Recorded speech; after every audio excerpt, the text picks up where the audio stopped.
Hi, it's Grandpa Butler. Axolotis is a kind of a salamander that lives in Mexico City, or at least it used to. It's nearly extinct now because of draining the lakes and polluting them there. But it liked to feed on other smaller creatures, worms and whatnot. And some grandkids asked, we'd like one.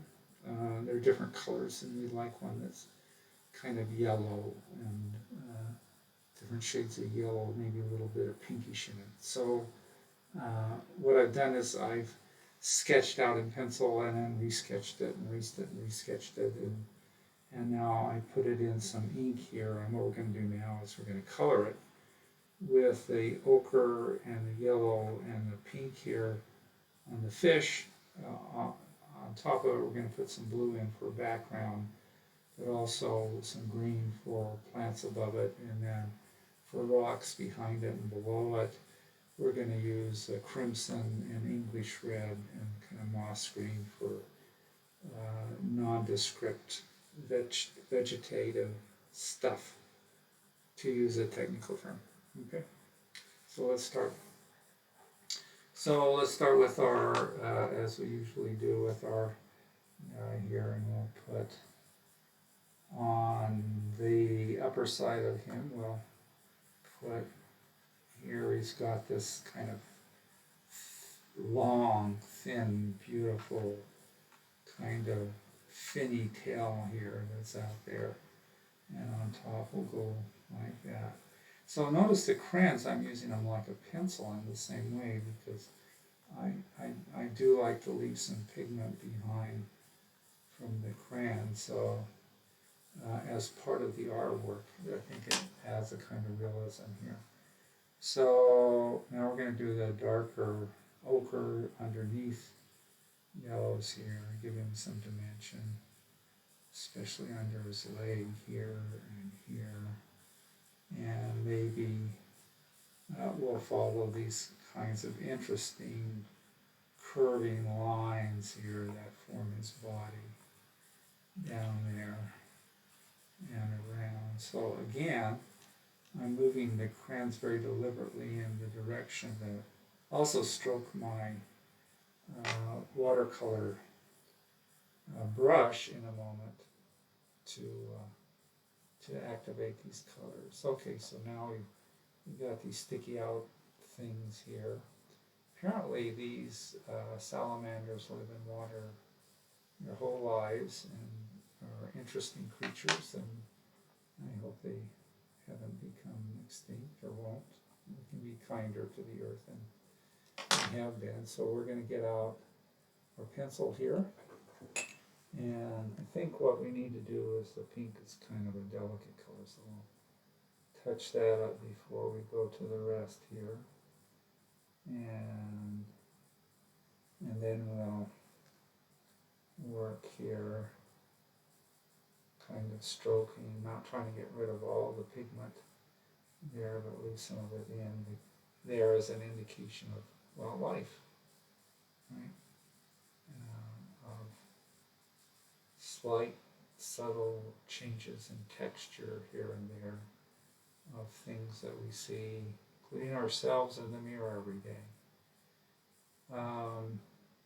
I love salamanders. When I was younger and took my scout troops up in the high Uintas and went backpacking there myself, sometimes alone, more often with some of my kids.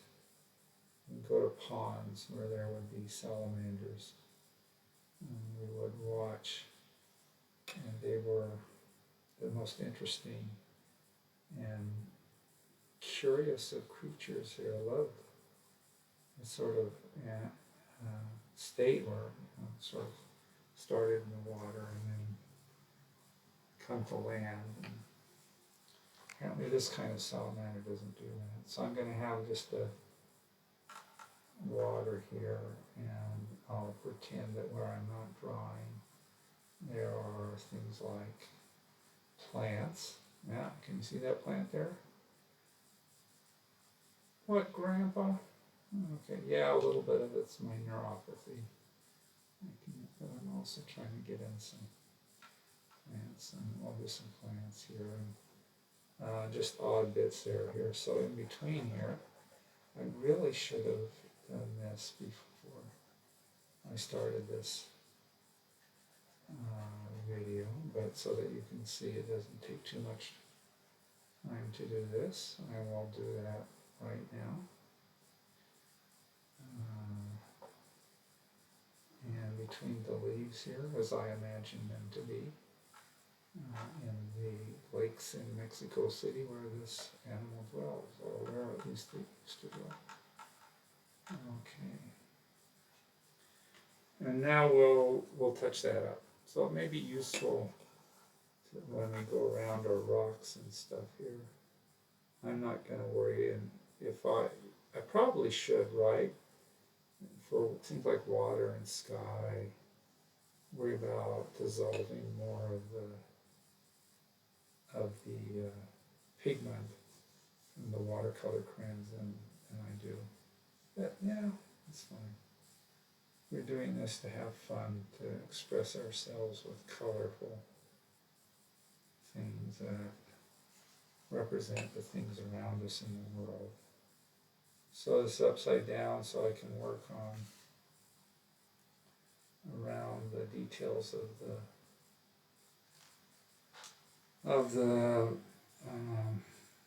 lush green underwater leaves here.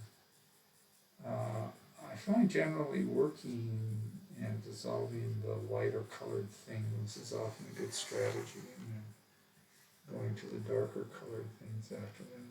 But again, see, I'm going to leave the pigment around here, and now I suppose there's a rock up there. Okay. Now about our green.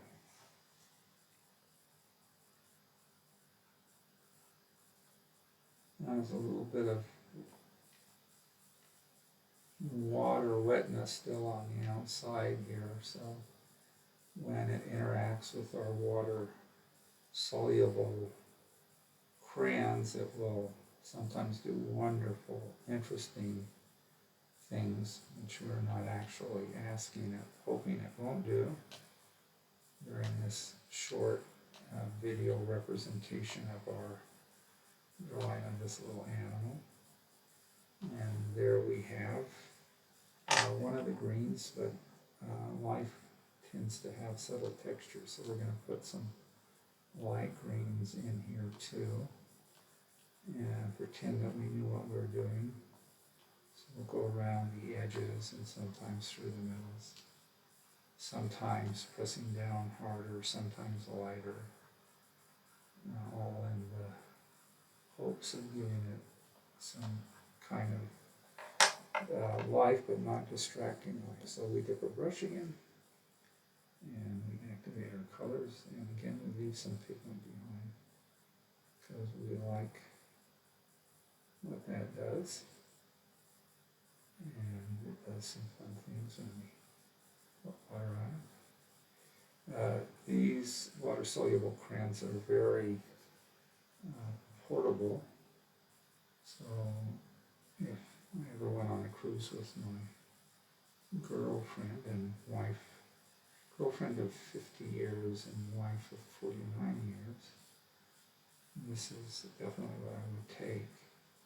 I would tend to do small 9 by 12 or 9 by 6 pictures, not really big pictures. Okay, now let's do the rocks quickly. And what do underground rocks look like?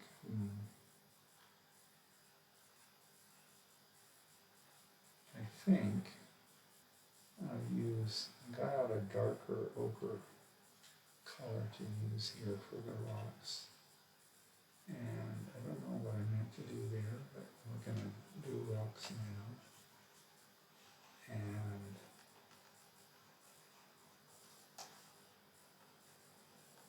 so this is kind of under, I want to put a little bit of lines under there so it gets a little bit more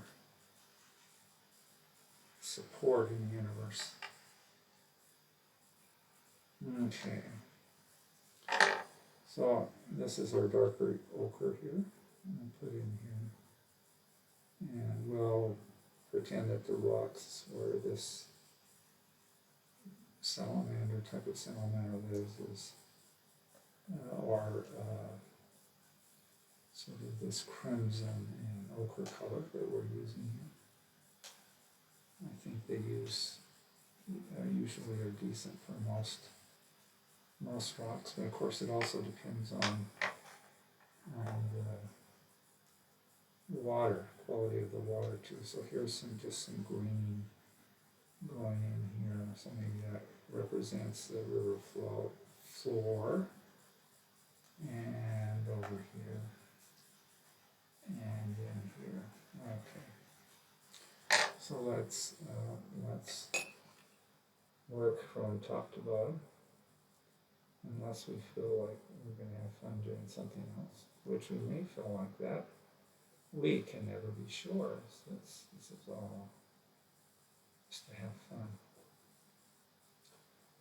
Grandpa's trying a little bit not to get his pinks mixed up with the ochres and crimson red in here. Let it stay in kind of distinct color. I think that's okay. Here's a rock going this way and a rock coming this way, so that's the way I'll stroke my brush. So as the pigments dissolve, it'll also kind of follow that general pattern. Here's that rock's here. Now we'll finally get some of the growth underneath here. Ocean floory stuff. That sounds like I should have been an oceanographer, a marine biologist. Maybe I should have. Hey, let's be kind to all the creatures in the world, including the ones that we live closest to. How's that? I think that's okay for a sort of representation of what we're trying to do here. So, thanks for being with us. And we'll put a little bit of initials here. And I think call it a day there. Bye-bye. Have a great day.